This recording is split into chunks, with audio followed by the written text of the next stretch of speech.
Movie के शुरू में हम एक उदास औरत को देखते हैं। उसका नाम स्टेला है। स्टेला अलास्का में रहती है।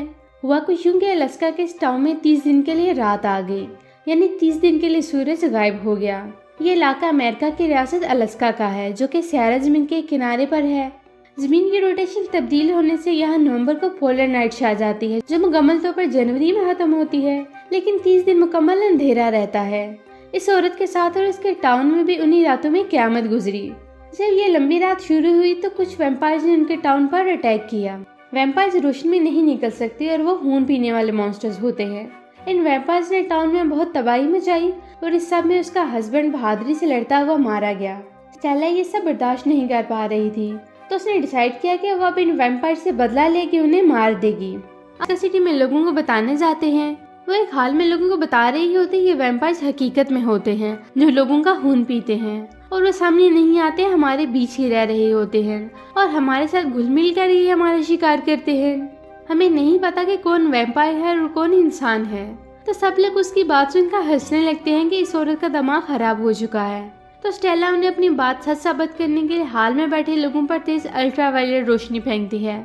वैम्पायर्स तेज रोशनी बर्दाश्त नहीं कर पाते, तो लोगों में जो जो वैम्पायर्स है वो तड़पने लगते हैं और उनका असली चेहरा सामने आने लगता है। सब लोग ये देखकर डर जाते हैं और भागने लगते हैं। स्टेला को पुलिस वाले पकड़ लेते हैं।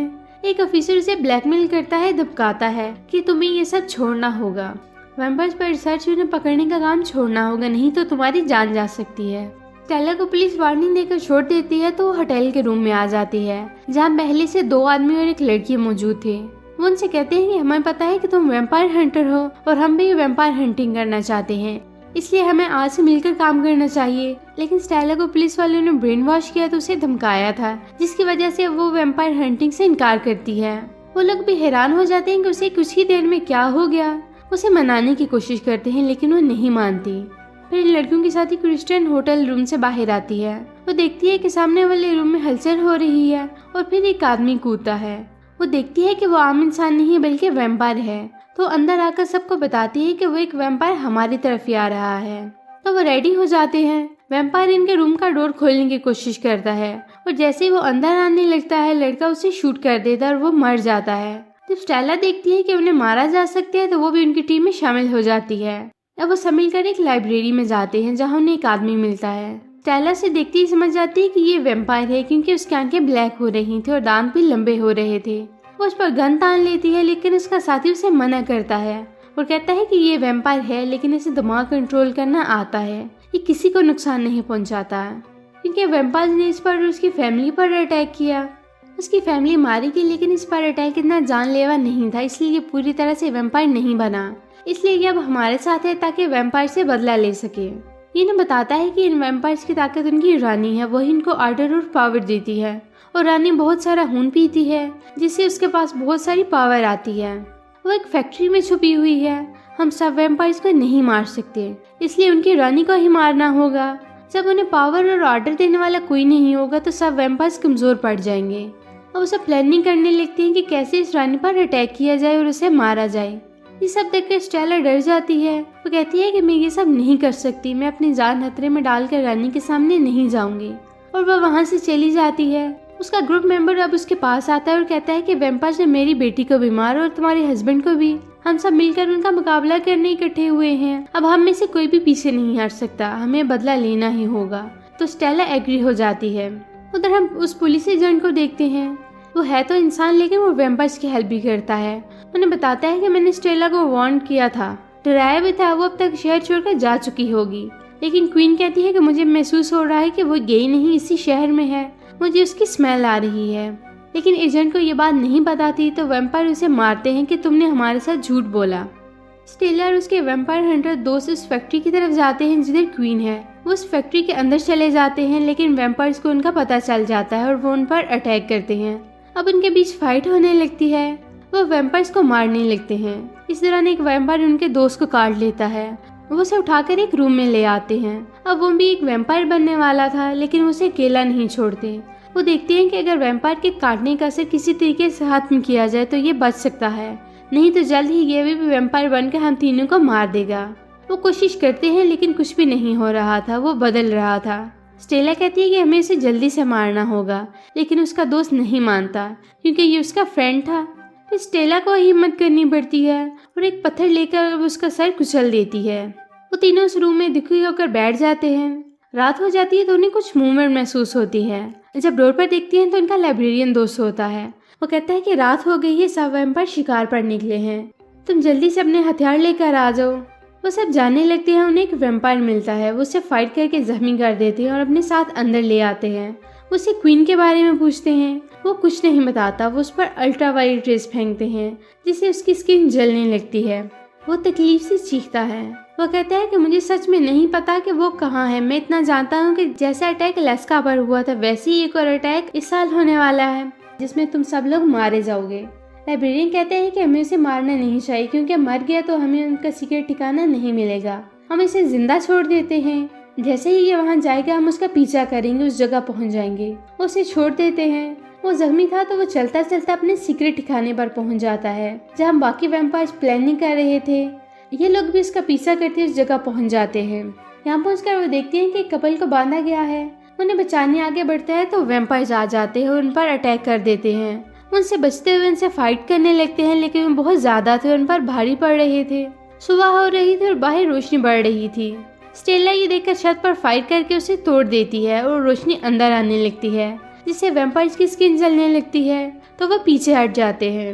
मजीद रोशनी के लिए स्टेला दीवार को भी तोड़ देती है जिससे अब वैम्पायर्स बिल्कुल बेबस होकर रह गए थे। वो सब इस रोशनी से जलकर मर जाते हैं। वो वहाँ से उस लड़की को बचा लाते हैं। एजेंट क्वीन को कहता है कि मैं बहुत बीमार हूँ, जल्द ही मर जाऊंगा, तो मुझे भी वैम्पायर बना दो ताकि मैं बच जाऊं। तो क्वीन से अपना ब्लड पिला देती है जिससे वो भी वैम्पायर बन जाता है। स्टेला इस लड़की से जिसे वो बचा कर लाए थे पूछते हैं कि तुम्हें वैम्पायर्स ने कहाँ से अगवा किया। तो बताती है कि मैं और मेरा दोस्त एक यॉट पर थे, वहाँ और भी बहुत सारे लोग थे। वैम्पायर्स बहुत सारा खून इकट्ठा कर रहे थे। इस जगह के बाहर उन्हें आवाज आती है। लाइब्रेरियन दरवाजे के होल से बाहर जानता है तो वो एजेंट अब वैम्पायर बन चुका है। उस होल से उसे गोली मार देता है और उन पर अटैक करने लगता है। वो उन्हें मारना चाहता है। स्टेला और उसके साथी गाड़ी में बैठकर भागने लगती हैं, लेकिन एजेंट उन पर फायर करता है। बदले में वो भी उसे शूट करते हैं, लेकिन उसे कोई असर नहीं होता। वो आखिरकार वहाँ से भागकर शॉट वाली जगह पर आ जाते हैं जिधर लड़की ने बताया था कि और भी लोग हैं जिनका खून वैम्पायर्स इकट्ठा कर रहे थे।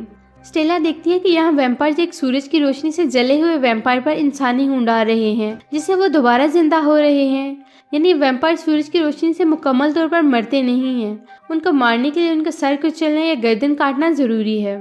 ये देखकर स्टेला के साथी लड़की डर जाती है। वो कहती है कि ये मिशन मुश्किल लग रहा है, हमें वापस चले जाना चाहिए। तो स्टेला कहती है कि ये जहाज वैम्पायर से भरा पड़ा है, ये किसी और शहर में गए तो तबाही आ जाएगी, हमें इन्हें यही खत्म करके लोगों को बचाना होगा। वो सब लोग जब आगे बढ़ते हैं तो देखते हैं कि एक जगह बहुत सारे इंसानों की लाशें पड़ी हैं, बच्चे, जवान, बूढ़े, औरतें, सब, और उनका खून एक जगह इकट्ठा किया गया है। वहाँ वो एक आदमी को देखते हैं जिसकी बैक उनकी तरफ थी। उसे वैम्पायर समझकर उसे गन पॉइंट पर ले लेते हैं। जब वो उनकी तरफ मुड़ता है तो देखते हैं कि वो तो नॉर्मल इंसान है। वैम्पायर्स ने उसकी फैमिली को भी मार दिया था और अब वो उनका गुलाम था, उनके ऑर्डर मजबूरन फॉलो कर रहा था। वो नहीं कहता है कि मुझे अपने साथ में ला लो, लेकिन वैम्पायर उसे शूट कर देते हैं। वो स्टेला के साथी लड़की को भी ले जाते हैं और उससे भी मार देते हैं। अब स्टेला और उसके साथी आदमी अकेले रह गए थे। वो डिसाइड करते हैं कि वो अब किसी एक वैम्पायर को भी जिंदा नहीं छोड़ेंगे। वो आगे बढ़ने लगते हैं, लेकिन वहाँ एजेंट और उसके साथी वैम्पायर आ जाते हैं। वो उन दोनों को बांध देते हैं। आदमी के हाथ पर कट लगा देते हैं ताकि उसका खून निछड़ जाए और वो तड़प तड़प कर मर जाए। स्टेला हिम्मत करती है और रुद को छुड़ा लेती है और साथ ही अपने साथी को भी, और इस एजेंट को भी मार देती है। वो यॉट के कंट्रोल रूम में जाते हैं और तोड़फोड़ करने लगते हैं ताकि शिप की लाइट चली जाए, शिप बंद हो जाए और वैम्पायर्स की मूवमेंट भी डिस्टर्ब हो। लेकिन वहाँ क्वीन आ जाती है और उसके साथी को भी मार देती है। स्टेला भागकर छुपने जाती है तो उसे खून से भरे कंटेनर नजर आता है। वो उसमें छुप जाती है और जब क्वीन उसे ढूंढने के लिए उसके पास आती है तो उसकी गर्दन उड़ा देती है और वो मर जाती है। वहाँ बहुत से वैम्पायर आने लगते हैं। वो स्टेला पर अटैक नहीं करते, बल्कि वो खुशी फील करते हैं कि अब क्वीन नहीं रही और वो आज़ाद हैं अपनी मर्जी करने के लिए। वो स्टेला से भी डर गई कि जो क्वीन को मार सकती है हमें तो आसानी से मार देगी। उसे गुजरने का रास्ता देते हैं तो वो वहाँ से निकलकर अपने शहर आ जाती है। पुलिस को सब बताती है तो वो वैम्पायर्स को पकड़ लेते हैं और शहर का सुकून वापस लौट आता है। स्टेला अपने घर आ जाती है और उसे अपना हस्बैंड याद आता है। वो उसकी कबर्ड खोदकर उसकी लाश को घर ले आती है। ताकि उस पर इंसानी खून डालकर उसे जिंदा कर सके, क्योंकि वो भी वैम्पायर के काटने से मरा था। तो वो भी वैम्पायर बन गया था, तो अब वो जिंदा हो जाएगा। अब अपने बाजू पर कट लगाकर उसकी गली सड़ी लाश पर खून फेंकती है और खुद बेहोश हो जाती है। जब उसे होश आता है तो उसका हस्बैंड जिंदा हो चुका था। दोनों गले मिलते हैं। स्टेला खुश हो गई थी, लेकिन चूंकि उसका हस्बैंड भी वैम्पायर था तो उससे खून की तलब होती है और वो अपनी ही वाइफ के शोल्डर पर दान कर उसका खून पी लेता है। यानी अब दोनों वैम्पायर बन चुके थे। तो यहीं पर ये मूवी खत्म हो जाती है। तो कैसी लगी आपको हमारी आज की वीडियो? अगर आपको हमारी वीडियो अच्छी लगी तो हमारी वीडियो को लाइक करें, शेयर करें, हमारे चैनल को सब्सक्राइब करें, ताकि इस तरह की इंटरेस्टिंग वीडियोस आपको मिलती रहें।